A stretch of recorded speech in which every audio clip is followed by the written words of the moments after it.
All right, great. Good afternoon, everyone. Thank you for spending maybe your lunch with us or your late lunch. Really appreciate it. My name is Katie Bisaha. I am a program officer at the New Jersey Healthcare Quality Institute. And I just also wanted to say thank you so much to Kathy and NJAW for having us share this really important conversation with you all. And thank you all for being here and making this possible as well. So today we are going to talk about something that we don't always think about planning ahead for, and that's our healthcare. So we want to make sure that our loved ones or the people that matter most to us know what we want in case we can't use our own voice. And in addition to this being a series program for NJAW, this is a session of the Conversation of Your Life program, or COIL, and really our goal is to empower you across New Jersey to discuss, document, and share your healthcare priorities with the people that matter most to you. Okay, this is just like a quick roadmap about what we're doing today.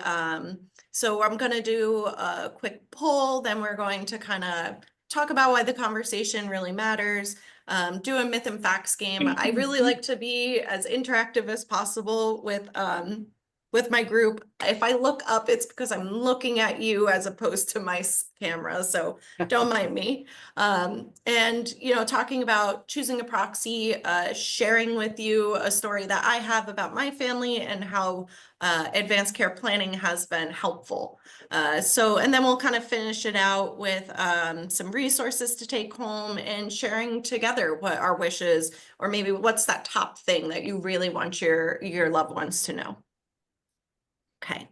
So kind of just starting with that why this conversation matters part. So as we do get older, we do plan for money, we plan for housing, legal things, but we don't always talk about our healthcare wishes. Those end up being really personal and challenging, right, to discuss with those people that we care about the most.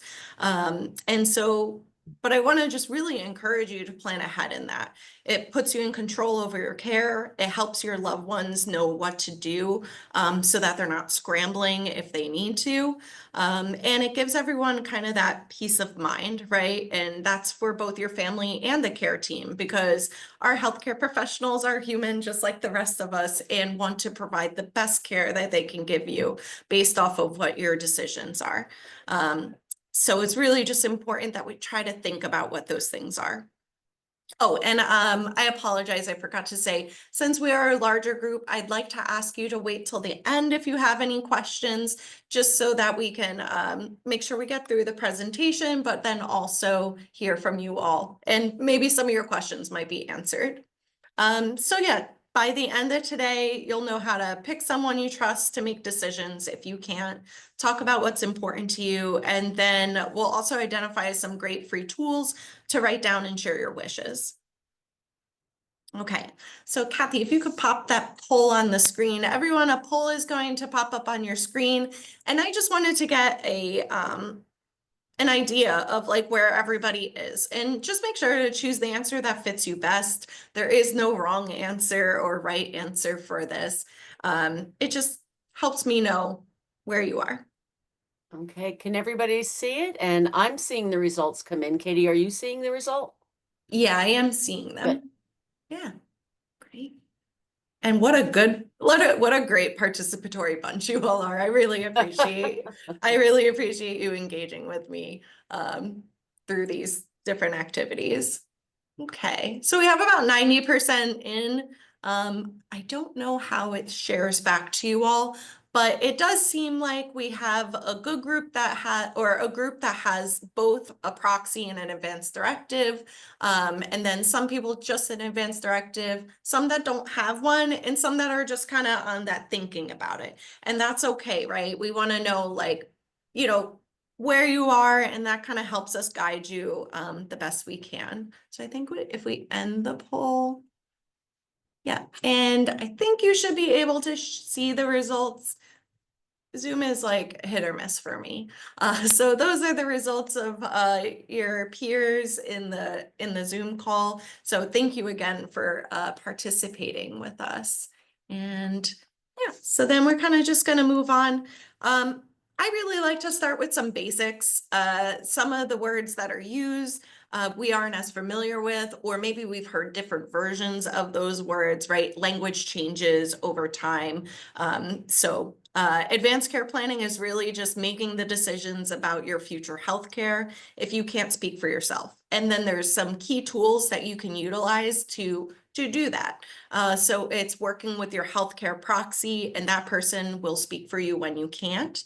And then advanced directives, or you'll see AD in parentheses on my presentation quite a bit, just because it's a little easier down the line to just kind of put in those, like a little version of it. But that's those legal documents that help you outline your wishes for care, right? So that's including things like a living will, a DNR, do not resuscitate order, post form, and 5 wishes are all different types of ADs. And yeah, so by advanced care planning, you can make decisions for your future healthcare, right? So it just means thinking about that future healthcare and making a plan in case you can't speak for yourself. If you're like me, you love to plan everything down to the minute, but it does help to at least have a casual plan in place and make sure that those that may make those decisions on your behalf understand what your values are. So this could be naming someone that you trust. You can be filling out a form about what you'd want, or both. And also, it's not just for older adults. Many people think that advanced care planning or future healthcare decisions, right, is just something for older adults to consider. But anyone over 18 or older can do it, especially when you might have some different life changes. Maybe you and your family are pregnant, right? And you want to have a good plan in place. Or maybe something changed in your life. Or, if you do have a grandchild, maybe your wishes might change, right? Like depending on all these different factors. So it's just important to have those conversations, have your documents ready, be available to share them, and then those people that matter most will be able to honor your wishes. I love to play games. So if you all can see, there is like a thumbs up, thumbs down feature, like an emoji, but also if you're on camera and you just want to physically do a thumbs up or thumbs down, we're just going to play a little game of myth and fact. And so I'll read a statement and you can give a thumbs up if you think it's true, or a thumbs down if you think it's a myth or not true. And then I'll share the real answer and why. And just remember, this is all for fun. There is no right or wrong answer. So the first one is, if I name someone to make decisions for me, I give up my right to make my own decisions. Myth or fact? Okay. Yeah, I am seeing a roundabout of thumbs downs, right? Yeah, and that is a myth, right? The only time that somebody is going to make decisions on your behalf is if you are unable to speak for yourself. Now, what about advanced directives must be completed by a lawyer and notarized? Any thoughts on that one? Yeah, it's like a mixed bag, right? We've got some thumbs up, some thumbs down. So that also is actually a myth. You do not need it to be completed by a lawyer or notarized. This is something that you can do on your own and have it signed by 2 witnesses as opposed to a notary or a lawyer. But a lot of people do like to plan with a lawyer or have it notarized. So it's really your choice, but it's not a necessity. Okay. I said it beforehand. Advanced directives are legally recognized in New Jersey and help guide your healthcare team and proxy. Yeah, I'm seeing some thumbs up. Yeah, wonderful. Yeah, exactly. That is a fact. And then I've just got a few more. So thank you for humoring me. You can change your advanced directive anytime you want. What do you think? Great. Mostly thumbs up going on. That is a fact. Great job. Oh, I keep doing that. Advanced directives are only for older adults.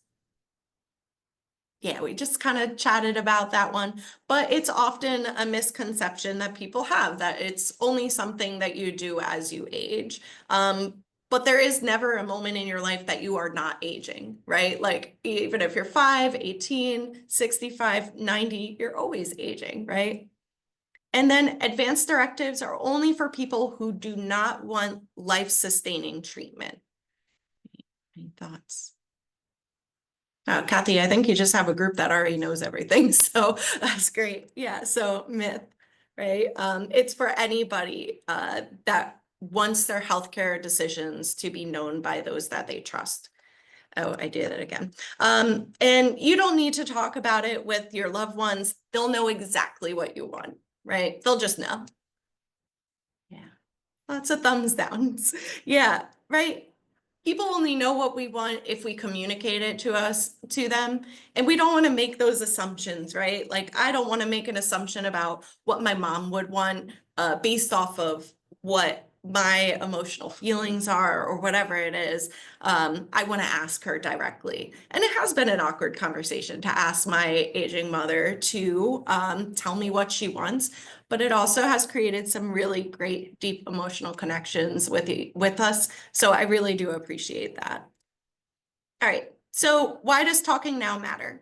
Right? It's easier to talk about your wishes now when things are calm than in a crisis. If you've ever been in a crisis before, and I'm sure most people have, of any kind, it's harder to think about like, what is the best decision in this moment?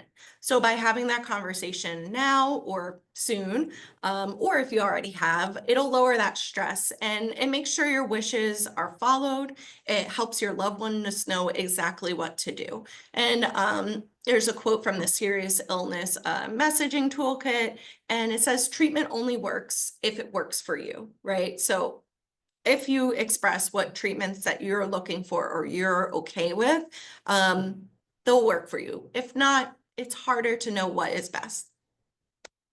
Okay, so this is about kind of your healthcare proxy, right? Who's going to speak for you in that moment? And this is just some quick tips about choosing a healthcare proxy. One of the resources that I'll share with you at the end is the Conversation Project's Your Guide to Choosing a Healthcare Proxy. And a lot of these suggestions and insight do come from that. And really that healthcare proxy is your voice if you can't speak. So you'll want to choose somebody that knows you well, understands your values, and can handle tough conversations and make those decisions that follow your wishes, right? Will they be comfortable in a changing situation? And most folks think that it has to be a family member or their spouse or somebody local, but that's not really always the case, right?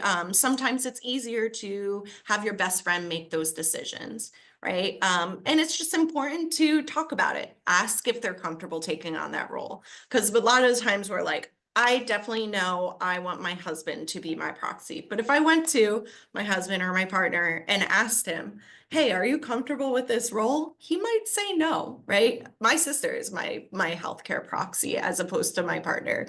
And that's just because I know my sister will make those decisions for me the way that I would like them to be respected. Okay. And I am a big fan of all things. Oop, that is the next slide. I am teasering you. I'm a big fan of a lot of the work that the Conversation Project puts out. They did put together this very short video, so I'm gonna see if it'll play on my end because it's always a little hit or miss, but hopefully it will. And hopefully you can hear the sound. Let me just check. I think you have to choose share sound. You are right. Let me just fix that for everyone. So I'm going to, oopsies. Okay, this share sound, and then we should be good to go. All right. Thanks for your patience, everyone. Doctor, what to? I just go Oh, with whatever the doctors say. I wouldn't want to bother them. They're so busy. Doctors know best, right?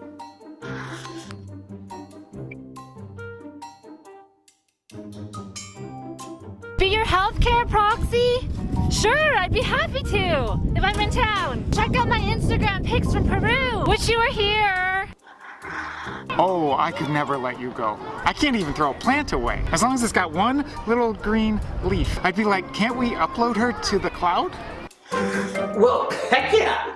I've given this a lot of thought. Let me tell you what decisions you're best off going with. You never let them resuscitate you. And if they even try to hook you up to one of those breathing machines, never! I got this! I totally got this! How can you even talk about this? I can't, okay? I just can't. Mom, it's not like you're gonna die. No, I can't talk right now. Oh wait, did I show you that meme from iFunny? The cat and the dishwasher? Oh my gosh, okay. So the cat's like, bleh. And then he's like, wah! Oh wait, sorry, what?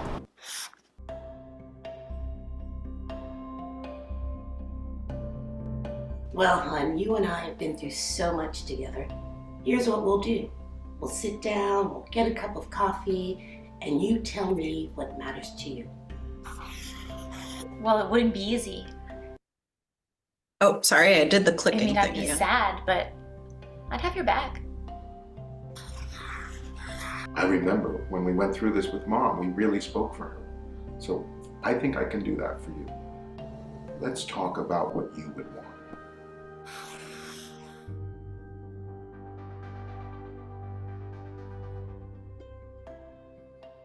Alrighty.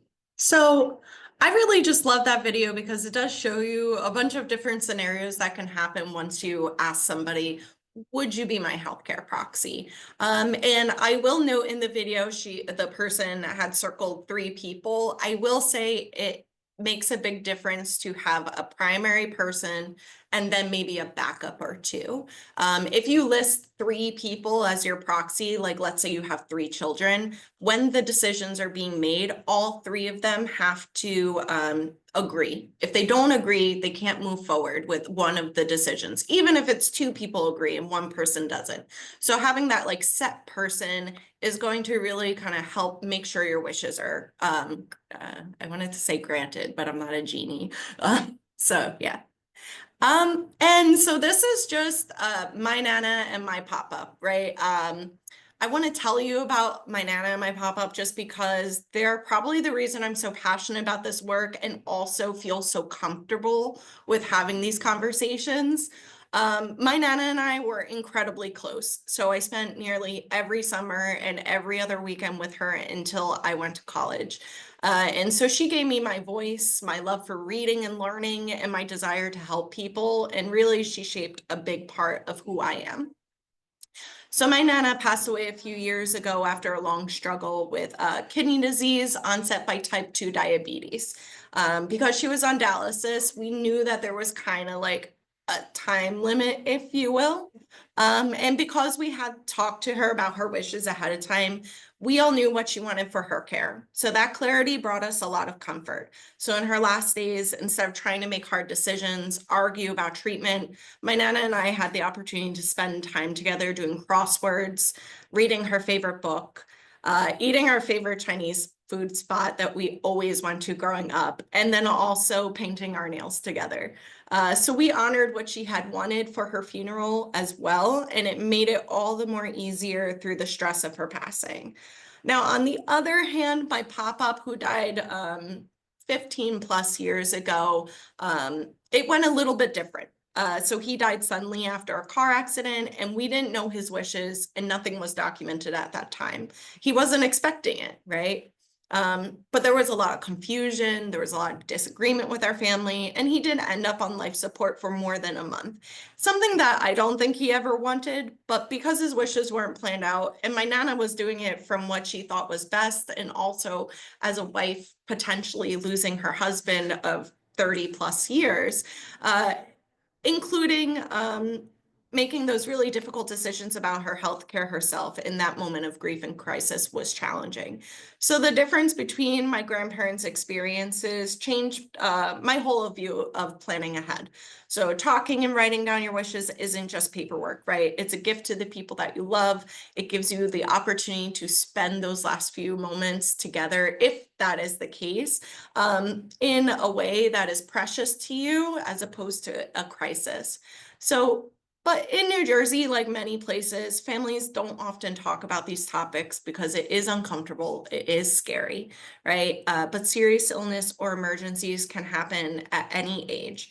And so having that conversation early means that your family or those who matter most to you wouldn't have to guess. So thank you so much for listening to my story of my family. Okay, so just on your own, I'd love for you to just take a moment to reflect on what matters most to you. So what makes life meaningful to you? Is it independence? Is it family, faith, comfort?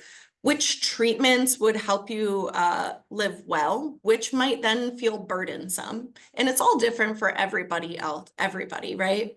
And then where do you feel most at peace? So if you are in that stage, do you want to be home? Do you want to be surrounded by loved ones? Do you want to be in your community? Are you fine with being in a hospital setting? You know, writing down those things and just kind of thinking about your top three, right? And at the end, again, I'll talk about these resources from the conversation project. And I also have a resource page that Kathy will be able to send out to everybody that registered that'll kind of give you this presentation in a small snippet. Okay. And kind of with that reflection, one of the activities I really love to do is what's called a waterfall. So everybody would type in the chat, but not press enter yet, about what you think one thing that you'd want your loved ones to know about your care preferences as you age. And then we'll give it about a minute or two, and then we'll take a little bit of time. And from there, then we'll press enter, and then we'll be able to see everybody's responses at the same time and see them come in and how they might vary.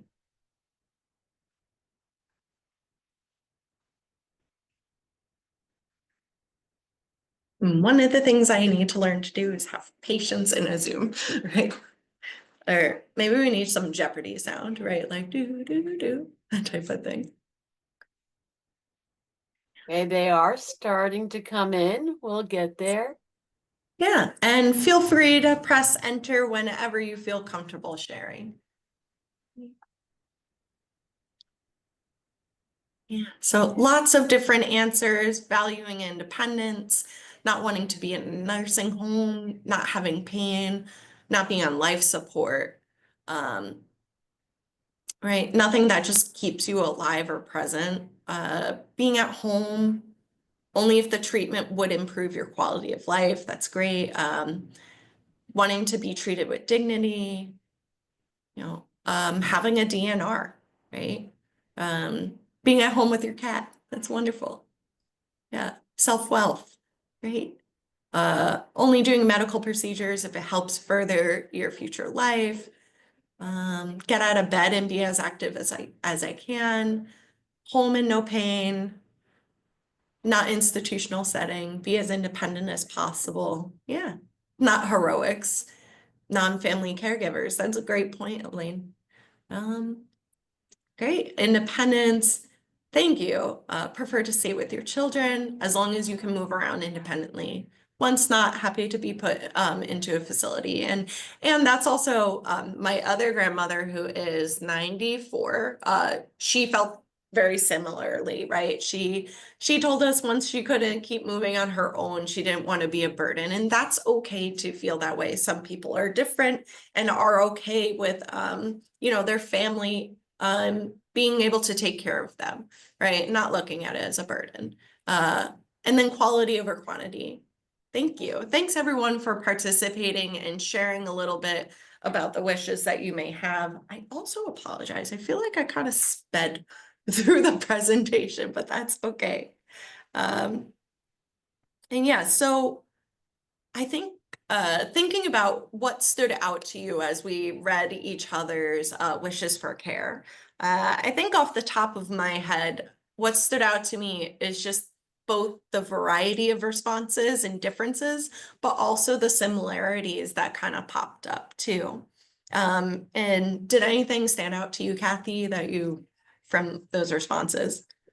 I noticed as they were going by, a lot went right to life support. And I think there's a lot in between. And, you know, we're not talking only about life support situations or the most extreme, but the many steps along the way and palliative care, like the choices you can make along the way.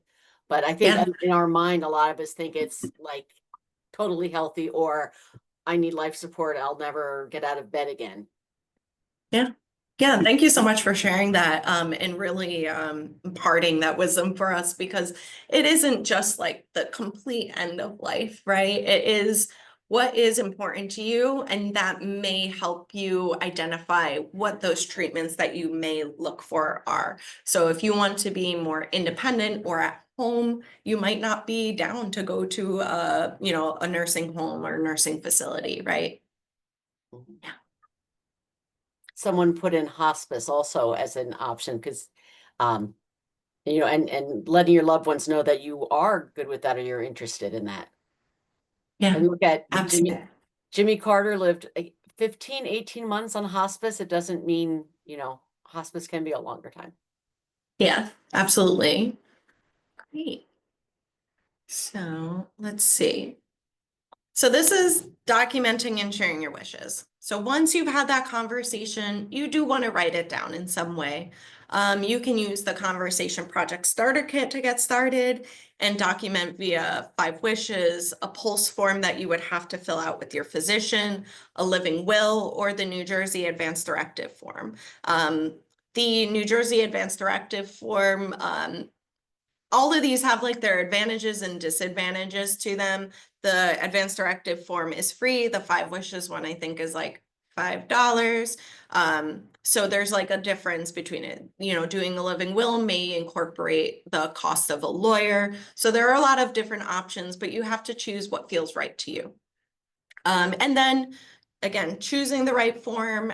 All of these ways are a valid way to record your wishes, and then sharing your plan, right? So giving a copy to your healthcare proxy, a loved one, and or your doctor or care team, right? And updating it as your life changes is very important. There's also, oh my gosh, what is it called? I think it's My Directives. It provides a free digital platform for you to be able to share your documents very easily and have them really easily accessible. So I think that's also a really great tool. And then just keep it current, right? So review and update your documents as your decisions may change, right? So where you are, what stage of life you're at might impact how you might see what kind of care that you may want. And it's really just not really about paperwork, though it sounds like it, but we live in a very paperwork world, right? So, but this is really about having that conversation with who is going to make those decisions for you. So at the very least, I really encourage just kind of chatting with those who matter most. And then here are some tips for doing that, because it can be challenging, right? And you don't have to do all of this at once. You can start small, you can pick a calm time, you can practice with a friend. You can make it normal, right? You can talk about it during a family gathering, and it doesn't have to be, this is exactly what I want for my wishes for care. It could be like, hey, have you guys ever thought about this? Like, what are the things that matter most to you? And it could be things like I saw in the chat, being with your cat, right? You can't bring your cat to some of the facilities, or most of them probably, that you could be at.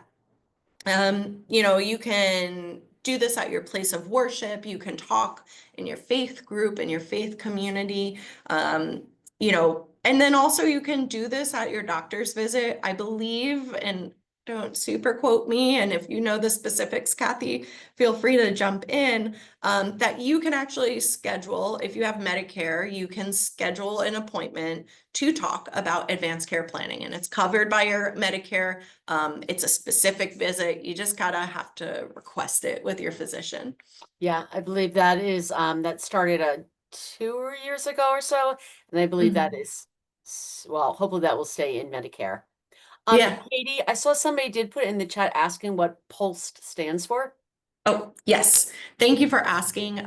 It's, oh my gosh, top of my head is Physician Order of Life Sustaining Treatment. And this is going to be a green form, right? So it's meant to be very visible. This is really only utilized if you have a serious illness.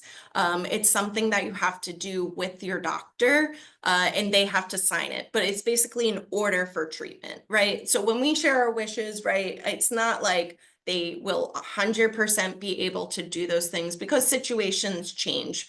But when it comes to a pulse, that's exactly what it's exactly what the doctor ordered, if you will, via a conversation that you have with your physician or care team.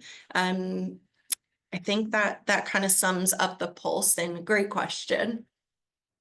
Okay, and then there's also different opportunities throughout the year that you can kind of use as a vehicle to have these conversations. So National Healthcare Decisions Day is April 16th. We can often think about it as death and taxes because April 15th is when your taxes are due. So you can have those conversations at the same time. You can use icebreakers to introduce a conversation. That could be movies, books, or games. I recently watched a really good show on Netflix recently, and it's escaping me the title of it, but they do sprinkle in, basically he's a spy at a senior living facility, and it's really cool. But it does sprinkle in some of these conversations about care and what we may want moving forward. Yeah, this Man on the Inside with Ted Danson. Yes. Yep. Yes.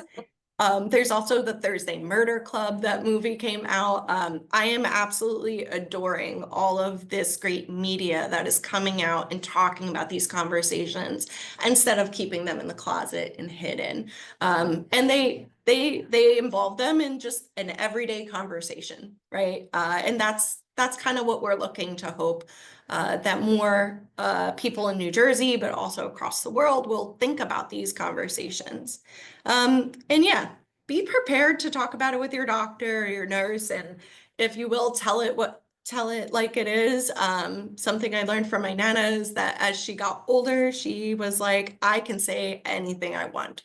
Nobody's going to tell me I can't say what I want to. So I try to think of her when I'm a little nervous about sharing what's important to me, and just being stern about what your wishes are.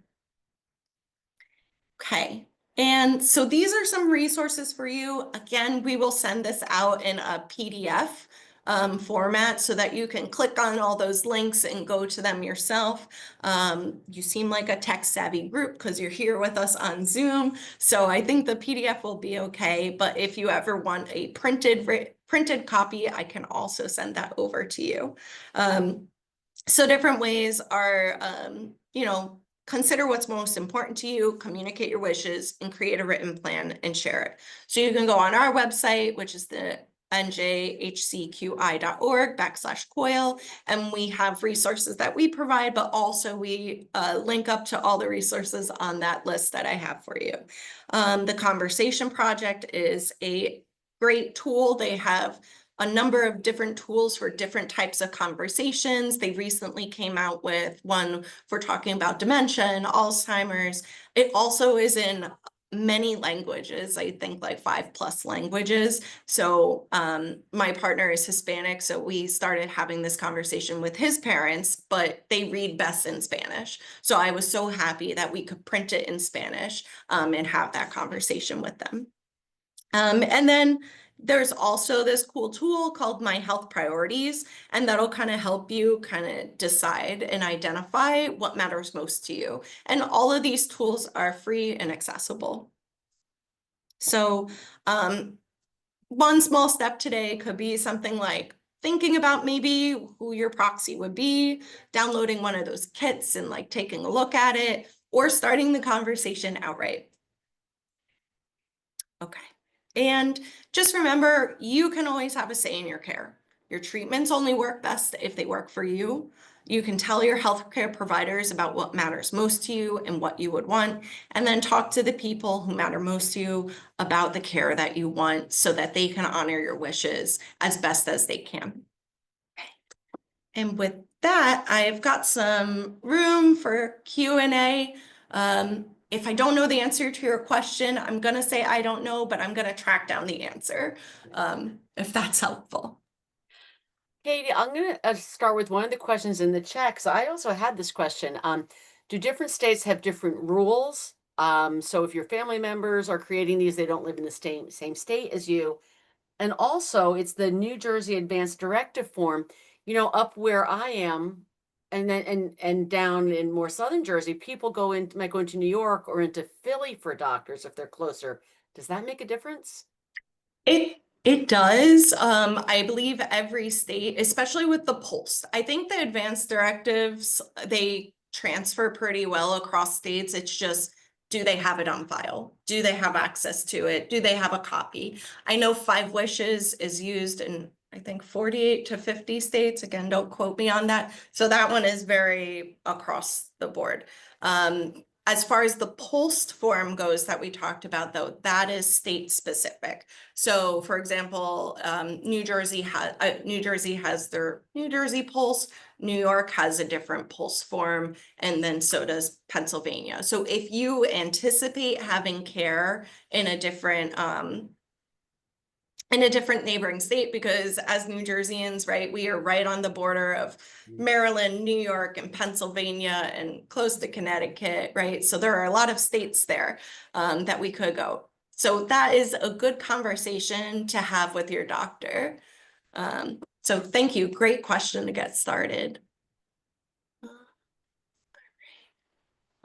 And somebody asked, can you discuss assisted suicide in New Jersey policy? I don't know if you're well versed in that.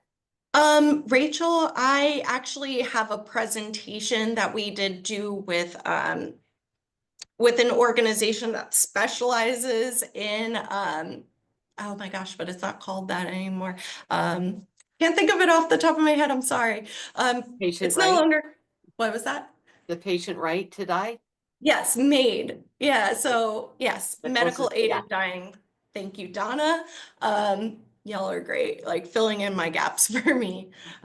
Yes, so I'm not well versed in that, but I do have a previous presentation that we did through COIL, and it's a recording, and I can make sure to send out that recording to you.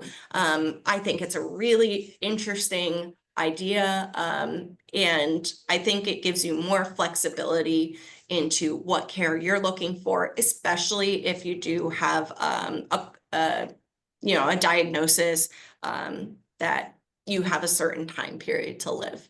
That presentation, but also the women that run that organization will be your best informers about those type of policies. Is there one AD document that covers all aspects of healthcare, your proxy or DNR, no interest institution, no life support? So I believe actually the 5 Wishes does this really well. But I think with the DNR that has to be separate. Again, don't quote me on it. I'm trying my best to like have all this on the top of my head. But in that document, it asks you a lot more, right? And I think it really humanizes the experience of having these conversations with the people that matter most to you. So you can write in there who your proxy is. Then you can write your alternative or your backup. It also asks you a number of different questions about, what kind of care and support you may want medically, but also what kind of care and support you may want for comfortability, right? And it doesn't mean that everybody can definitely do those comfort measures, but it asks you what's important to you, right? Where are you, how you might want your funeral, those type of things. So kind of has it all in in that 5 Wishes packet. And let's see. I know what I do because I'm my mother's health proxy and she can't make her health decisions anymore. I have all the originals in a safe space, and then I have everything else, copies of it all in an envelope, right where I keep the mail next to the door. So in an emergency, I know where it is and I can grab it and go. So Yeah. having it accessible and organized is very important too. And Diane Vitello, who is going to be our speaker next week, can talk more about how to organize things so that people can find them when they need them. Yeah, and I hear this a lot during these presentations. Don't keep it in your safe. Your safe is only something you can probably access. So if you have it in your safe, you can't get to it. And then in emergency situations, I see this great question: how does a DNR work?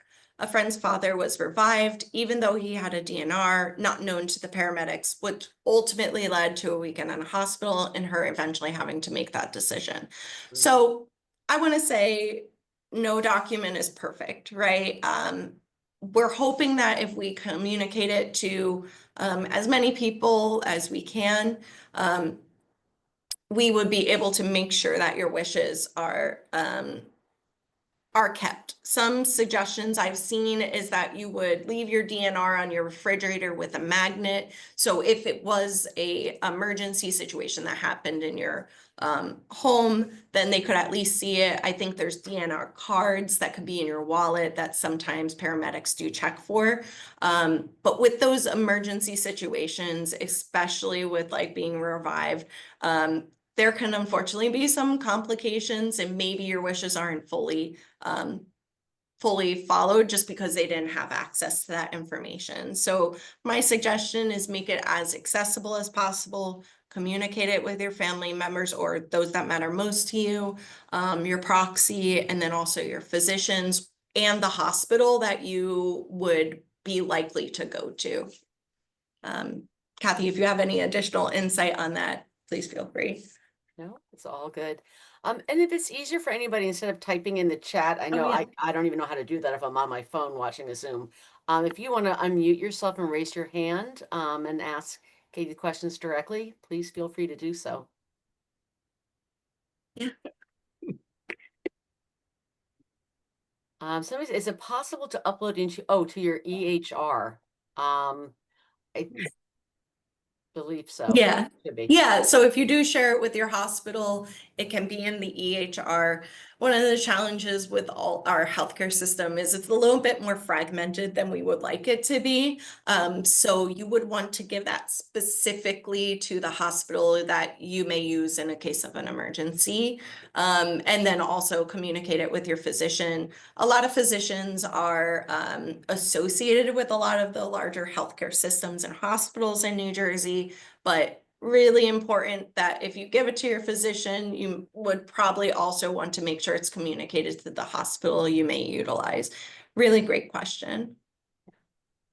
There's another new good question in there, and it's clear when someone is unconscious, of course they can't make a decision or talk, but how does it determine if the person has a mental impairment, so dementia or head injury from an accident, and they can't think or speak clearly? How do they determine that?